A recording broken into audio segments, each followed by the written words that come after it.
Hi guys, welcome back to my channel. I'm back with another recap of Tyler Perry's Sistas season 8, episode 4, showing out. So, yeah. So it starts off with, Hudson telling Andi that she cannot, basically, what are you doing here? And she was like, I'm here to see my fiance.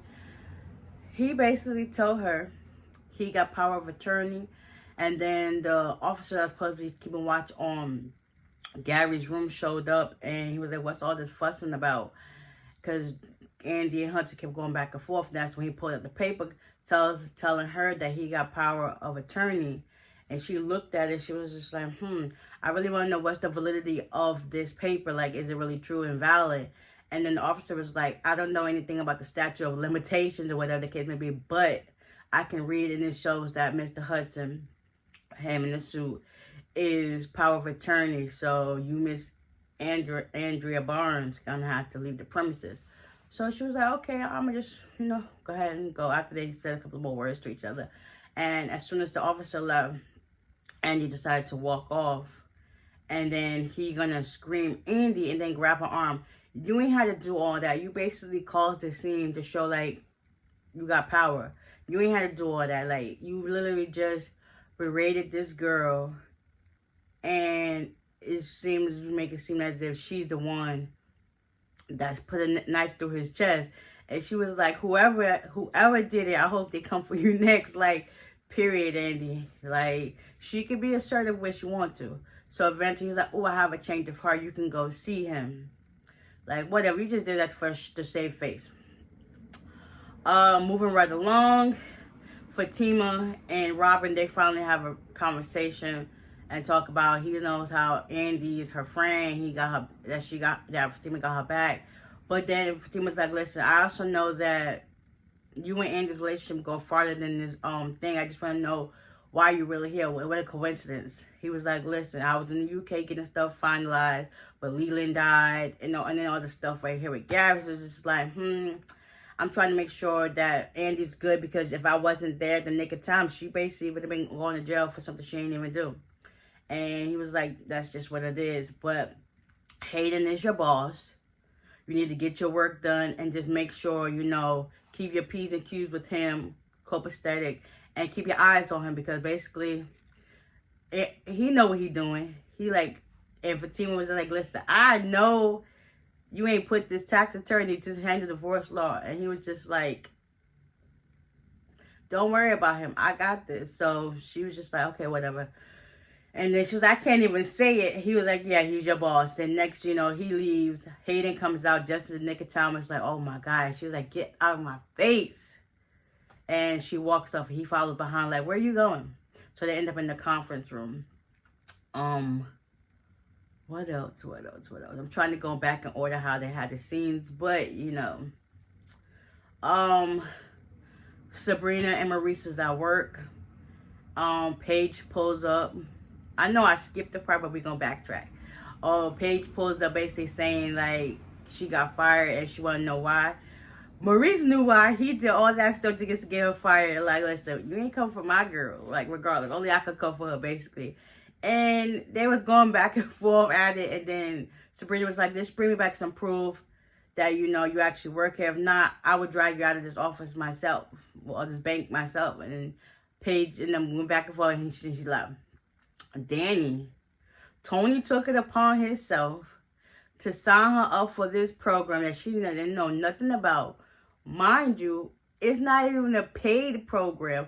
I believe she would have did it had she knew she was getting paid for it. So basically, it's a free program that you work seminars and webinars, and you work after hours and weekends. And she was like, tuh. So them two kept going back and forth at it. And basically, it's like he disregarded how she felt about the situation. He didn't even ask her. And she felt some type of way, which is granted. Like, you didn't even communicate this is what you had in mind. And then he tried to say, well, Karen has her new shop. Sabrina just got supported to a branch manager. And he's about to get her new managing promotion. And she was like, yeah, that's good for them. But not me. I'm cool with where I'm at. Like, it pays the bills and that's all that matters. Like, okay, I'm good. Like, I'm copacetic where I'm at. And he basically just said, hey, he want her to better herself. And she was like, better myself. Like, yeah, it just went left. Every time Tony said something else, it was just like, you would think after dating me this long, you would know a little bit more about me, but it seems like he not even touching the surface of who she really is, and he basically just see her as like a charity case that he can try to help. And in all actuality, Danny's a grown woman. If anything, you the one that needs some help, Tony, because it's like she done told you time and time again who she is, and you still trying to push this narrative to tell her to be something what she is. She's okay where she's at, and she's made it this far without you, and you're just a little bump on the road that she can overly get over and move on to something bigger and better. But, you know, to each his own. And it was just like, oh yeah, this is not going nowhere farther from that. Karen and Pam at the job salon. This customer comes in saying that rags to Rooster Riches ripped out her edges. I mean, her hair looked good to me. Like, she could just keep it covered. Like, it is what it is. So she basically trying to say that that product messed her hair up and that she's trying to sue them and even try to get their salon. But also, Karen has to work out the business proposal so that they can give to Miss Marie. So I guess they get some bigger investment and make more money on it and everything like that. So yeah, they got their own issues to worry about. Then at that point, Sabrina done broke down, started crying in her office. So Maurice comes in and she was just like, honestly, I'm tired of getting put into situations that stuff I didn't even do and getting blamed for it. She was like, this morning I was at the interrogation getting blamed for something that I didn't even do. And she broke down and was just like, who's going to be there for me? I'm always there for them. And other people, I'm always told put my words on hold and don't tell me how I really feel. And then Maurice is just sitting there listening. It's like, you can see he hurts for her. Because even after all he plays and stuff like that, he really cared for this girl. And he basically told her, like, listen, what you did out there, that was main girl energy. You was not no side character. Like, keep doing what you're doing. It's definitely going to pay off. And in the long run, I love you. And she was like, I love you too. Then she was like, I want a hand hug. He was like, I'm gonna send you an invoice for that. She was like, listen, I'm just taking out your check. That was $1.50. Like, they'll get paid for my services. Like, whatever. Okay, moving right along. So, Hayden and Fatima, they're in the conference room talking, whatever the case may be. Next, you know, Zach pulls up and he brings her a snack, whatever. And Hayden tried to touch the back. Listen, I didn't want no bagel anyway. So Zach was literally about to be 2 feet off of him again. He like, listen, don't make me drag you up and down these stairs again. And Fatima had to stop it because Zach was about to be on him, beat the bricks off of him. So, Hayden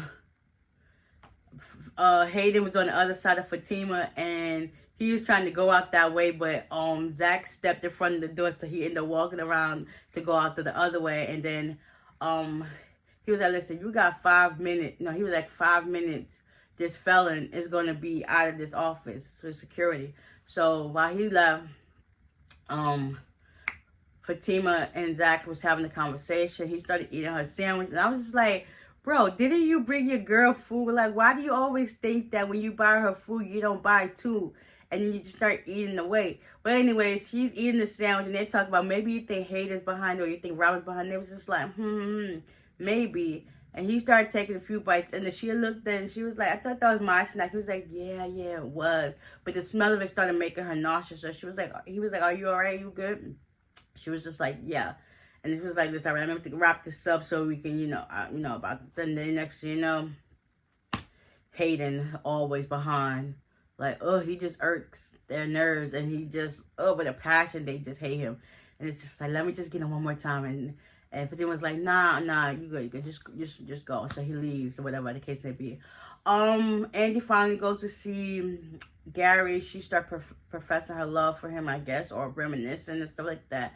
And then next thing you know, he started foaming at the mouth and going crazy with a seizure. And then she was like, Gary, why do people say stuff like that? They're in a state of mind that they're not there when stuff is going on. Why do you call their name thinking that's going to help?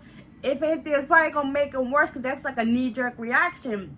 So next, you know, Hudson runs in and he pulls at Andy, and then the nurses and stuff come in, and then yeah, we're gonna see what happens next time, because this right here, I don't know, it seems like it's too dragged out for me, but at the same time, they're not getting to it fast enough. Yeah, like that's the same thing, dragged out. It's not getting to it fast enough. Like, who really killed Gary or tried to? Like, it showed somebody tall, and I'm thinking it is Robin, but then again, you can't be in two places at once. I don't know. It's so, I don't know who to put the finger on. And they said and they kept saying or hinting that you'd be surprised who it really was. I want to know too. Because it's not a woman built, it's a man built.